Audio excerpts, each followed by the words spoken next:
Welcome once again to the mood of the nation. That's right, India Today's biannual survey that's been going on for more than a decade. The survey that the country looks forward to twice a year. And remember, it's been a dramatic year, and this is the survey that puts its finger on all the hot button issues of the last 12 months. In terms of massive events of huge national importance, there couldn't have been a more significant year than this. You've had an aggression from China, you've had an economy which is in recession, you've had a worldwide pandemic which we're suffering from, and it'll be very interesting to know over the next several minutes what the mood in the nation is. Let's get started, Rajdeep, by showing our viewers the methodology that's been used by Karvi Insights, our pollster, for this Mood of the Nation poll. This is a national sample of 12,232 interviews. Unlike the last time in August 2020, this time round, it's a mix of face-to-face in-person interviews and CATI or telephonic interviews. So there is a substantial element of surveying over here. The survey was carried out between the 3rd to the 13th of January 2021. And this is across 194 assembly constituencies and 97 parliamentary constituencies across the country. It really gives you a sense of which way the political hawa is blowing in this country and what might happen if elections are held right now. So what we'll do right now is focus in the first part of this broadcast on what would people's perception be around the government's handling of the COVID pandemic, because that's the one issue, Rajdeep, that everyone's grappled with throughout the last year. That's right. For the last almost 12 months now, India and the world have grappled with COVID-19. So we thought that we will start the mood of the nation by giving you a sense of how the nation is looking at the Prime Minister's handling of COVID-19. Take a look at these numbers. Prime Minister Modi's handling of COVID-19, the first data points from Karvi Research for India Today. Outstanding, say 23%, that's about 1 in every 4.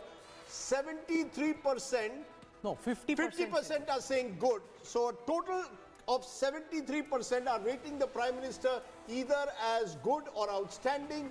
Average is 18% and poor is 7%. Very poor is 2%. So if you add that, that's about 27% who are giving the Prime Minister a thumbs down, but 73%, a massive majority in that sense, are giving a thumbs up. This is an incredible data indicator because it shows despite all the adversity that people have had to deal with, the voters, according to this Mood of the Nation opinion poll, are satisfied with how the Prime Minister and the government have dealt with COVID-19. You can't be a bigger challenge, and if on this challenge, this is the level of approval, it's quite incredible. That's right. And it's not just the Prime Minister himself. We've also compared him to global leaders across the world. And Rahul, you want to give us a sense of where the Prime Minister stands when it comes to global leaders and the handling of the COVID-19 So pandemic. I just want to first explain the data that you'll see on your screen. This is taken from the latest World Economic Forum release, which is based on Pew data.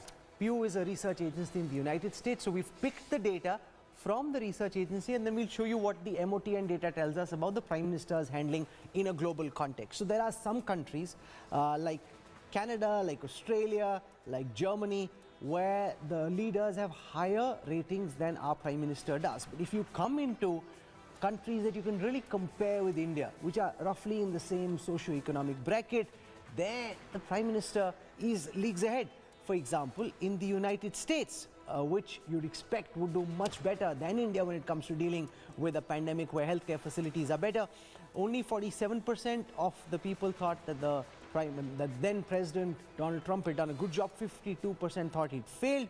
In the UK, Boris Johnson has an approval rating of only 46% on his handling of the COVID pandemic. 54% think he's done a bad job. In Spain, again, 54% think the leader's done well. 47% think he's done badly. Emmanuel Macron in France has an approval rating of only 59%. 41% say he's doing badly. Now, given our healthcare facilities, the level of general awareness in dealing with a virus, this is an incredible performance by the Prime Minister in this huge year where we're dealing with this pandemic. You look at Australia and Germany as the two countries where their leaders are rated even higher really than the Prime Minister. But if you look at, as Rahul pointed out, the US, the UK, Spain, France, countries that have struggled and are continuing to struggle with the pandemic, the Prime Minister has done much better. And maybe that's the first talking point, to bring in our guests to get their first reactions to how they perceive the Prime Minister's rating of COVID-19. We are joined by Dr. Ajoy Kumar of the Congress Party, Nupur Sharma of the BJP, Dr. Naresh